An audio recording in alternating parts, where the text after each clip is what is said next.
Hermanos y hermanas, que el Señor les continúe bendiciendo. Amén. Que les bendiga más el Señor. Amén. Como que tomó café, dígalo, que les bendiga más el Señor. Amén. Muy bien. Qué bueno estar en la casa del Señor, qué bueno tener esta bendición de celebrar con ustedes 120 años de evangelización y presencia metodista en la playa de Ponce.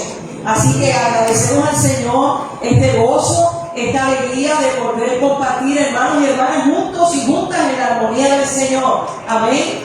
Así que ustedes han seleccionado un tema poderoso, un tema tremendito. Así que yo espero que usted se ponga ahora el cinturón, que vamos a despegar.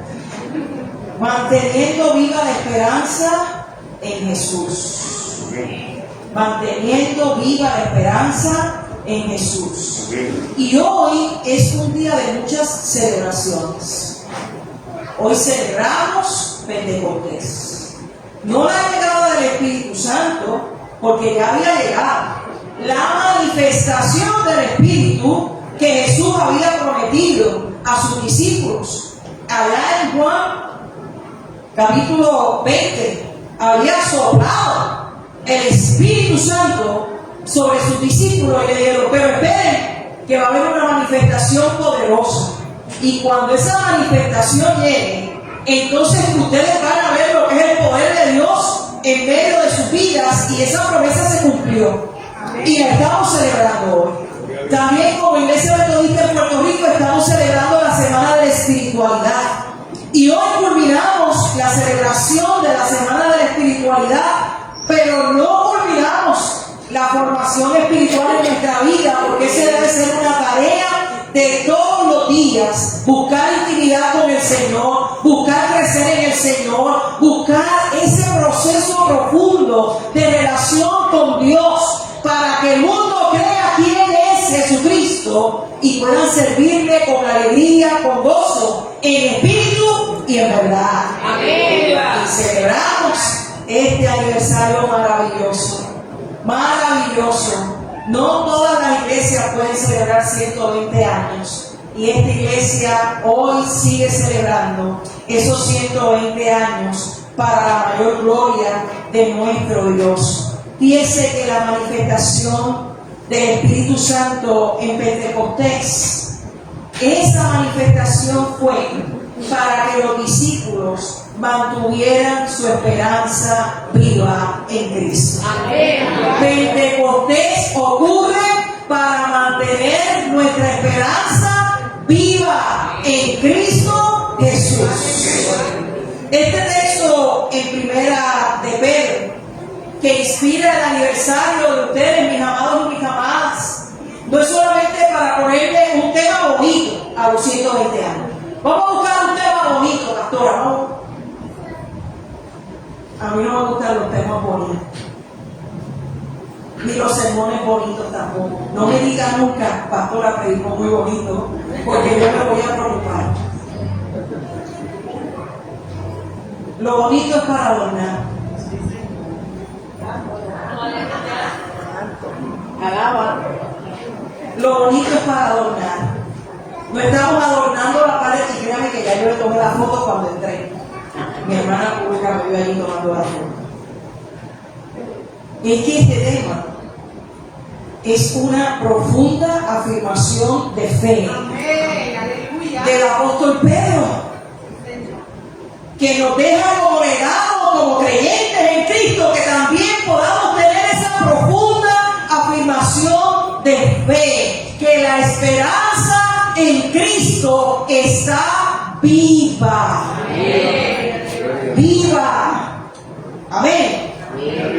Oiga, Pedro, que es un nombre demasiado significativo para mí, porque mi abuelo se llamaba Pedro y mi ahijado se llama Pedro. Así que ese nombre Pedro es música a mi oído. A mi abuelo lo amé y lo amo, aunque ya no es el Señor, y al hijo de mi corazón lo seguiré amando hasta que Cristo venga o me llame a su presencia. Oiga, pero Pedro era un hombre que no tenía quizás la capacidad intelectual del apóstol Pablo, pero fue un hombre ser testigo del poder de Cristo. Fue un hombre sacado de las redes, y no de las redes sociales, de las redes de la pesca. Un hombre rudo, un hombre intrépido, un hombre que era impulsivo, demasiado impulsivo, pero un hombre muy necesario en el ministerio de Jesucristo. Un hombre que quizás no tenía las palabras bonitas, pero sí tenía el testimonio de poder. No tenía quizás la preparación académica que otros pudieran tener, pero había estado en la escuela de la presencia de Cristo por 3 años. Eso es más grande que cualquier doctorado, déjeme decirle. Así que él sabía lo que era meter la pata, pero también sabía lo que era reconocer al Mesías, al Cristo, al Dios vivo que había enviado el Señor para la salvación de su pueblo. Fíjese que este hombre Jesús lo destaca y le pide que se convierta en un líder. Eso no es fácil. Ser líder no es fácil, porque ser líder no es mandar. El liderato tiene muchas cosas en el abanico de liderar, y hay que tener paciencia muchas veces, muchas veces. Y en otras veces hay que tener compasión. Yo digo que el liderato es la acción de la dualidad, porque tienes que ser firme, pero compasivo, amoroso, pero intencional, reprender y abrazar. Amén. ¿Está entendiendo? Oiga, y Pedro fue llamado a ser líder. Fíjense que era del círculo íntimo de Jesús, porque cuando Jesús fue al monte de la transfiguración se llevó a Pedro, a Jacobo y a Juan. Cuando va a orar en Getsemaní se lleva a Pedro, a Jacobo, Santiago y a Juan. Es del círculo íntimo de Jesús con todos los defectos que tenía. Fíjense que Jesús elogiaba sus virtudes. Cuando él fue capaz de decir, tú eres el Cristo, ¡wow! ¡Que plaza de fe en ti! Pero ahí mismo también le reconoce sus debilidades. Apártate de mí, Satanás. O es un virtuoso o está acosado. ¿Cómo es el asunto? Era un discípulo en proceso de formación. Estuvo en el torno del alfarero todo el tiempo, porque había mucha astilla que sacar, y me parece a mí que muchas veces en nosotros y nosotras hay muchas impurezas que sacar para formar la forma que el alfarero quiere dar a la vasija de nuestra vida.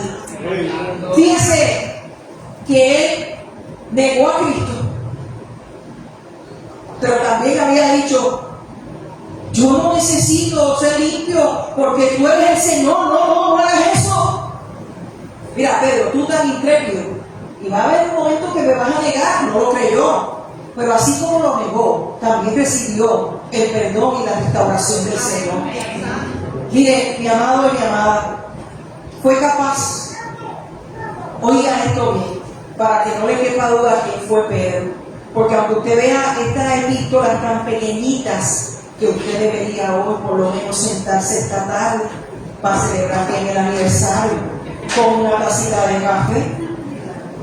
Aunque haga calor, los cafeteros somos así. Y usted se siente esta tarde y en un momentito usted se va a leer las epístolas de Pedro, que no tienen el contenido teológico que tienen las de Pablo, pero tienen el contenido práctico de la vida en la fe. Y usted va a leer eso hoy, en un momentito, antes de ponerse a ver las novelas turcas y las series de Netflix.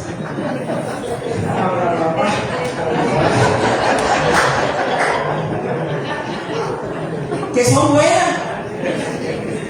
No me he dicho lo contrario, son buenas. Yo no sé, mira, ahora no sabe a ti. Yo no sé a quién hace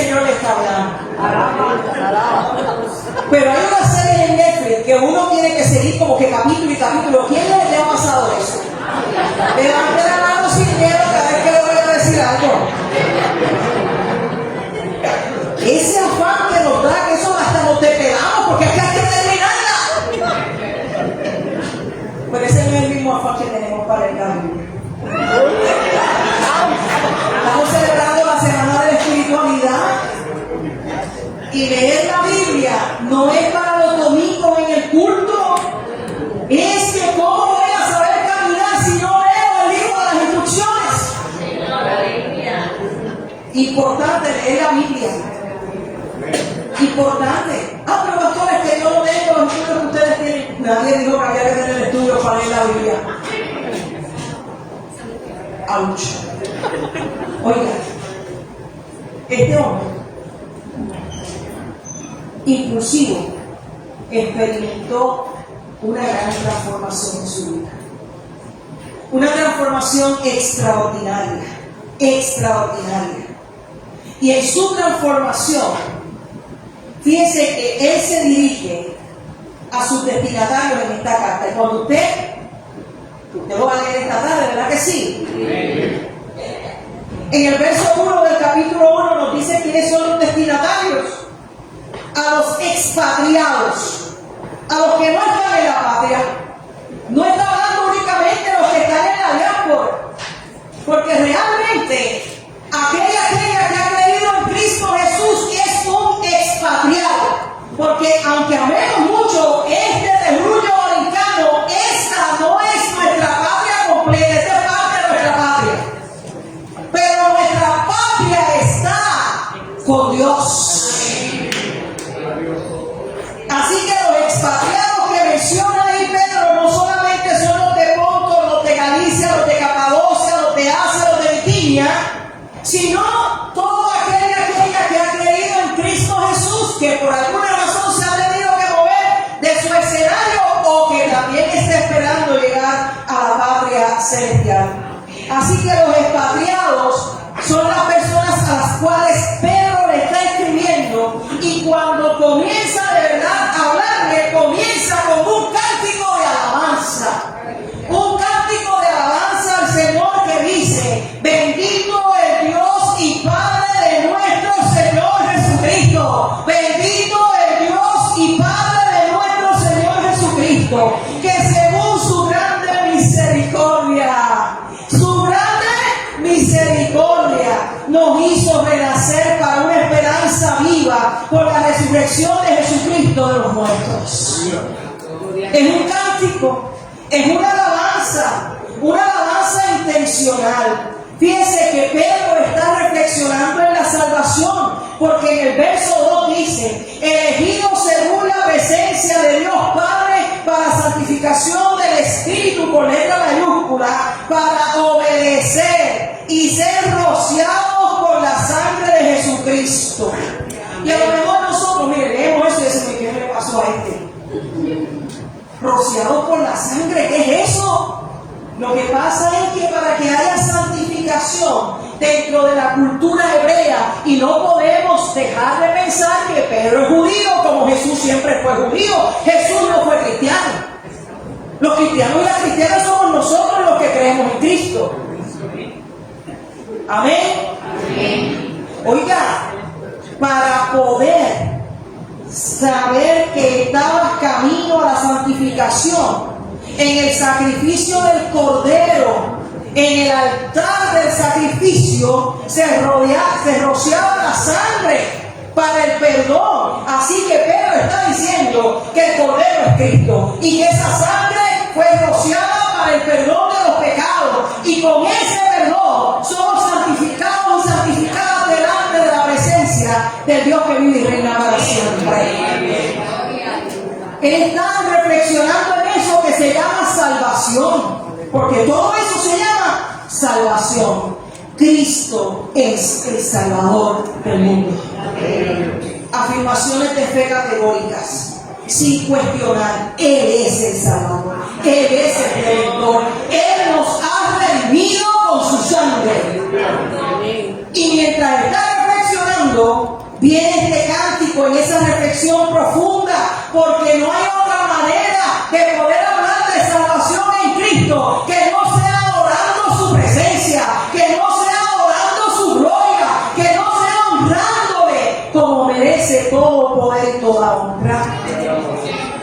Bendito el Dios y Padre. Fíjese que la palabra bendito viene del hebreo aquí y significa bendición, reconocimiento, elogio, honra y alabanza.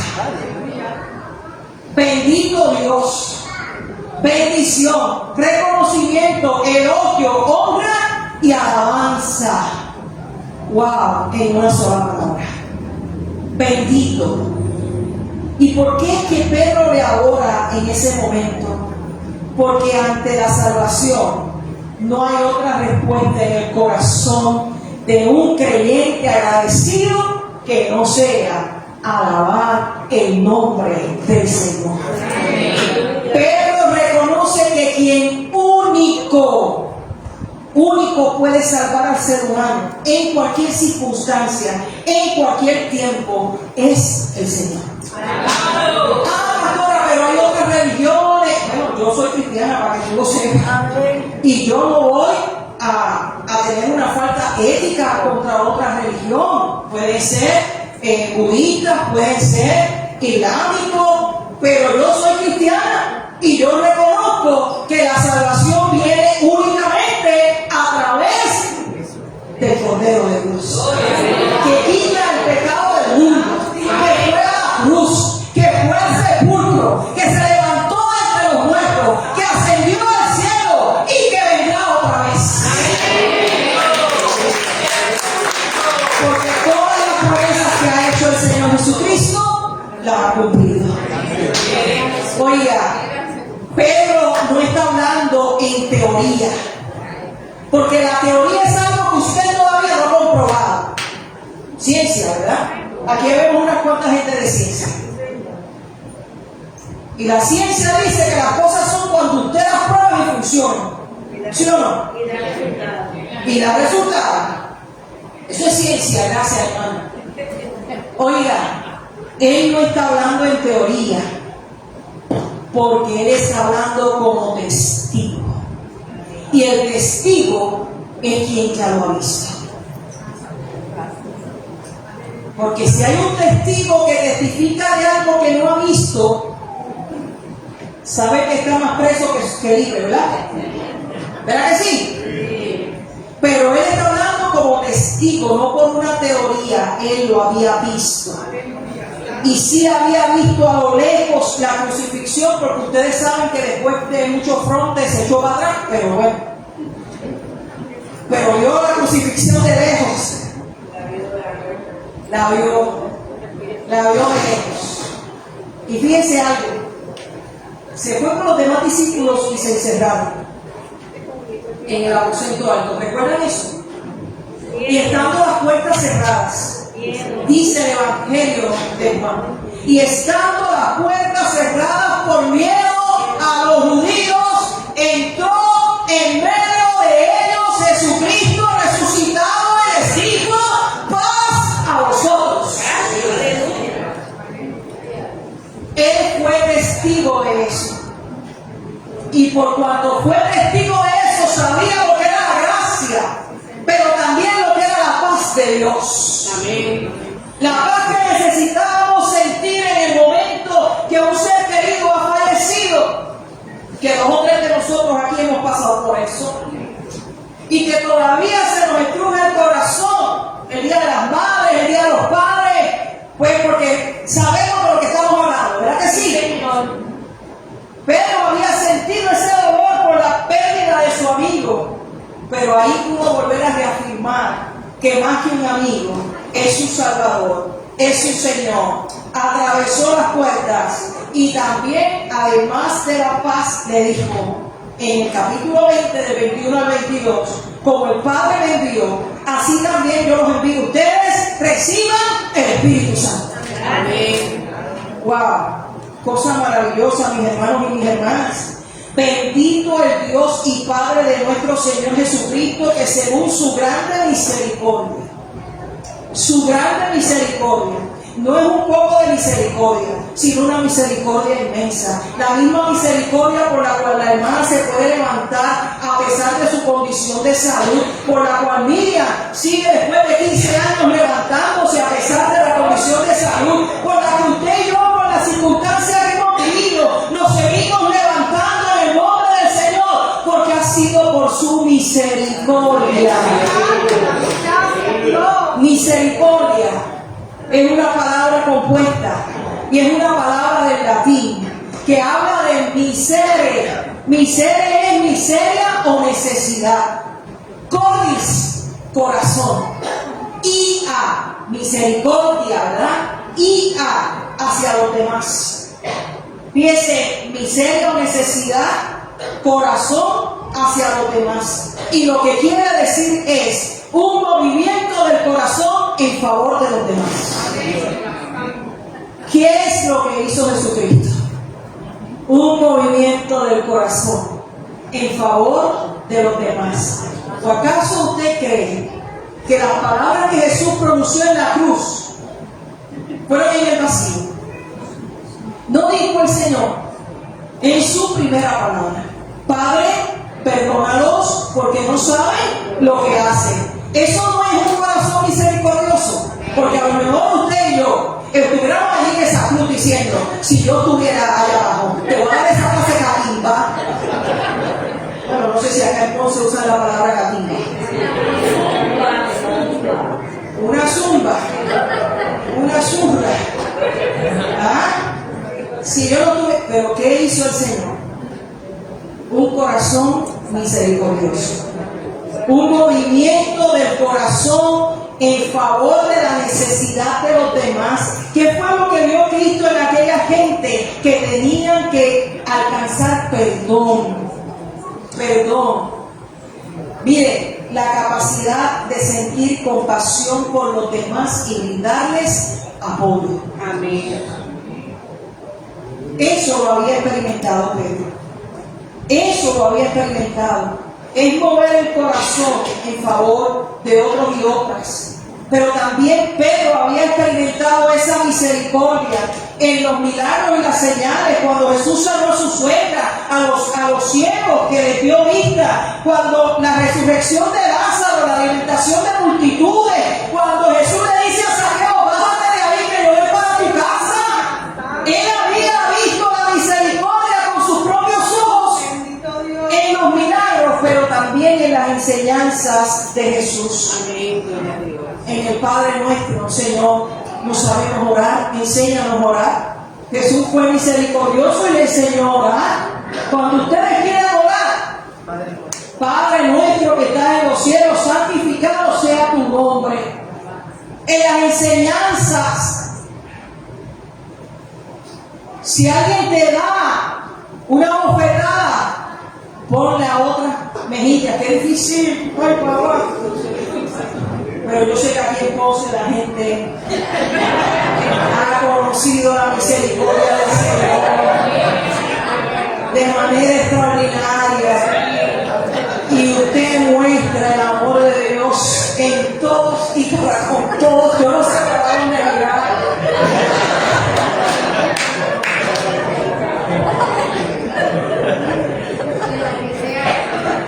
¿Saben por qué debemos hacerlo? Porque la misericordia comienza en la bondad. Y Dios es absolutamente bueno.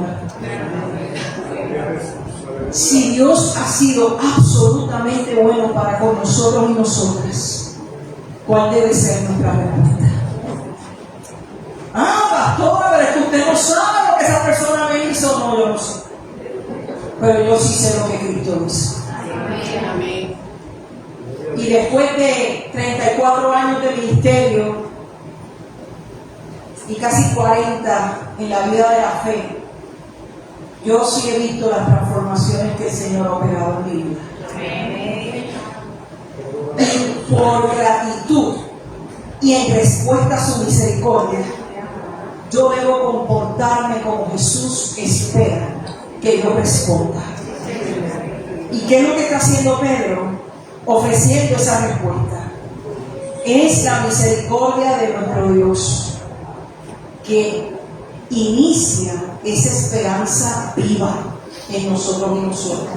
Fíjense que dice: bendito el Dios y Padre de nuestro Señor Jesucristo, que según su grande misericordia nos hizo renacer para una esperanza viva. Fíjense que dice renacer. Y renacer es un nuevo nacimiento, es una transformación, es una restauración, es producto de lo que el Espíritu está operando en nuestra vida. Pues si el Espíritu está operando en nuestra vida, se debe notar. Amén. Se debe notar. Renacer es el nacimiento espiritual, es el perdón de los pecados. Miren, Juan Wesley no se sentía perdonado y un 24 de mayo dice la palabra escrita en su diario: de mala gana yo fui para el culto ese. Lo voy a decir en español puertorriqueño. Traducción dice Gabriel: de mala gana, empujado, fui para allá para el culto ese de los morados. No tenía ganas de ir. Tenía ganas de quedarme viendo televisión, porque hacía un calor inmenso. Y fui para el culto. Y mientras estaban leyendo la escritura, yo me sentí rara. Y sentía como un mareo y una cosa y no sé qué. Era el fuego del Espíritu que se apoderó del corazón de Juan Wesley, porque él no tenía convicción de que sus pecados habían sido perdonados. Pero yo quiero decirle, mis amados y mis amadas, que una vez reconocemos a Cristo como Señor y Salvador y reconocemos que somos pecadores y pecadoras y nos presentamos delante de Él y con sinceridad confesamos nuestro pecado, el Señor perdona nuestra vida. Y opera una transformación espiritual, y esa transformación espiritual es el nuevo nacimiento. Somos nueva criatura. Nueva criatura. Declarado por la Escritura lo establece. Usted es una nueva criatura. Pues entonces debe comportarse como nueva criatura. Fíjense que esa esperanza de la que está hablando el apóstol es acerca de la resurrección que nos ha dado Cristo, porque la resurrección de Cristo nos garantiza la vida eterna. Amén. Si Cristo no resucitó, ¿qué hacemos aquí? Si Cristo no resucitó, ¿qué hacemos aquí? Porque vana sería nuestra fe, dice la palabra. La resurrección de Cristo garantiza, oiga bien, la vida eterna. Y si no duele cuando un familiar fallece, si no duele la separación, pero tenemos que entender en nuestra fe que nos vamos a volver a encontrar, porque el Señor lo prometió. Lo prometió. Fíjense que esa esperanza viva se trata de la vida eterna. Y está viva, en los versos siguientes lo dice, porque es una herencia incorruptible. Wow. Usted va a empezar a decir wow cada vez que yo diga una de estas frases. Es una herencia incorruptible. Wow. Incontaminada. Wow. Inmarcesible. Wow. Reservada en los cielos. Wow. Oiga, una herencia que no puede ser cambiada por nada ni por nadie, porque el único Salvador de nuestra vida es Jesucristo. Incorruptible, incontaminada, nadie puede entrar ahí. Ya lo que se iba a hacer se hizo por Jesucristo. Inmarcesible. Inmarcesible, no hay que practicar como se dice. Inmarcesible, que no se marchita. Y yo decía, no era más fácil poner que no se marchita. Que no se marchita. ¿Y qué quiere decir algo que no se marchita? Que nunca muere. Aleluya. Que no se marchita, que nunca muere. Aleluya.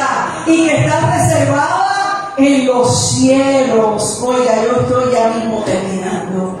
Mire esto.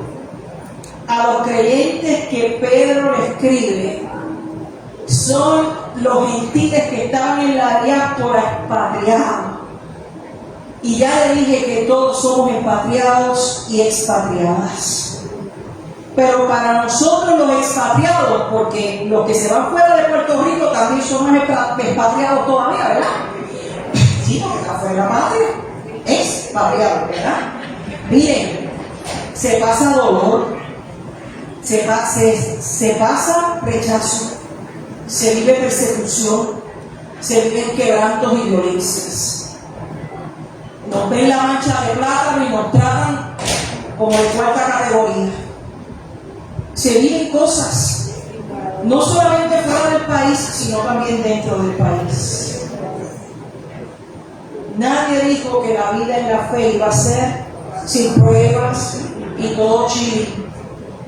No, pero fíjese lo que nos está diciendo el apóstol Pedro aquí, que es una poderosa palabra, que esa esperanza en Cristo no caduca, no termina, sigue vigente, que en medio de toda dificultad, que en medio de todo dolor, que en medio de toda enfermedad, que en medio de toda escasez, que en medio de todo quebranto, Dios sigue moviendo su corazón en misericordia en favor nuestro, que su misericordia sigue operando transformaciones y nos inunda con su gracia, con su paz, con su poder, con su unción, con su Espíritu Santo, para que podamos seguir adelante en la vida de la fe. Fíjense que esta herencia sigue vigente, no importa los 120 años, la herencia sigue vigente hasta que el Señor vuelva o nos llame a su presencia. Sigue vigente la salvación, ¿sí o no? Amén. Sigue vigente la vida eterna, ¿sí o no? Amén. Así que tenemos que seguir mirando hacia la promesa que el Señor nos ha dado. No marchitemos la esperanza viva con nuestras actitudes y con nuestras quejas. Que mucho se queja la gente. No voy para el templo porque hace calor. Pues se tendrá que ir de su casa también porque hace el mismo calor allí.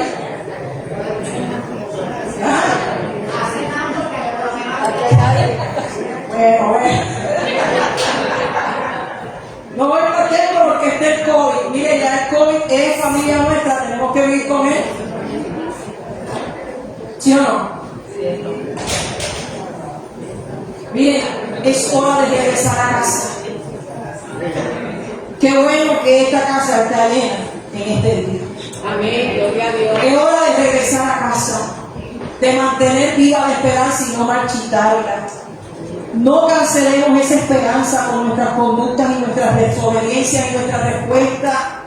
Hoy más que nunca, amada iglesia, el llamado es a mantener la esperanza viva y esperar por completo en la gracia. Amén. Eso está en el verso 13. Por tanto, ceñid los lomos de vuestro entendimiento, sed sobrios y esperad por completo en la gracia que se os traerá cuando Jesucristo sea manifestado. ¿Qué quiere decir eso? Sigue esperando con fe, sigue manteniendo la esperanza viva. Esta comunidad en Mackay ha sido sostenida por la misericordia, el poder y la gracia de Dios por 120 años. Y hoy declaramos que seguirá siendo sostenida por el Señor. Hoy estamos aquí porque queremos renovar nuestro compromiso de seguir sirviendo al Señor desde Mackay con esperanza viva. ¡Wow! ¡Wow! Mientras me preparaba para estar aquí con ustedes, leí una anécdota de una joven cristiana que ayudó a mucha gente en misericordia, ¿verdad? En movimiento del corazón, en los tiempos de la Alemania nazi. Y no es fácil, esos tiempos, cuando usted lee la historia, por más que le busca, no estuvo fácil. Pero ella le dijo a su padre que no sabía si iba a tener la valentía de mantener la esperanza viva, la valentía de morir por Cristo en ese tiempo tan difícil. Y quizás cualquiera de nosotros la podía justificar, ¿verdad? Que no sabía si iba a tener esa valentía, que no sabía de dónde sacar fuerzas para lograrlo. Y su padre le dijo: mantén la esperanza viva, porque Dios siempre te extenderá su misericordia en el oportuno momento. si tuvieras que morir en este tiempo, también Él te sostendrá. Amén. Cuando fue capturada y llevada a un campo de concentración, estas fueron las últimas palabras que cruzó con su padre. Su padre le dijo: cuando ibas a la universidad y te subías al tren cada semana, yo te daba el dinero en ese preciso momento. ¿Lo recuerdas? El dinero te alcanzaba para todas tus necesidades, pero nunca te lo di antes y nunca te lo di después. Siempre te lo di al subir al tren. Así es la misericordia de Dios. Siempre llega en el momento oportuno, no llega antes ni llega después.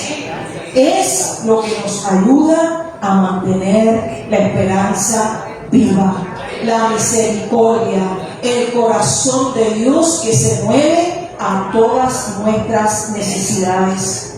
Mis amados y mis amadas, a pesar de los tiempos difíciles, Dios seguirá extendiendo su misericordia en el oportuno momento para que mantengamos la esperanza viva. Que así nos ayude el Señor, hoy y siempre. Que Dios nos bendiga.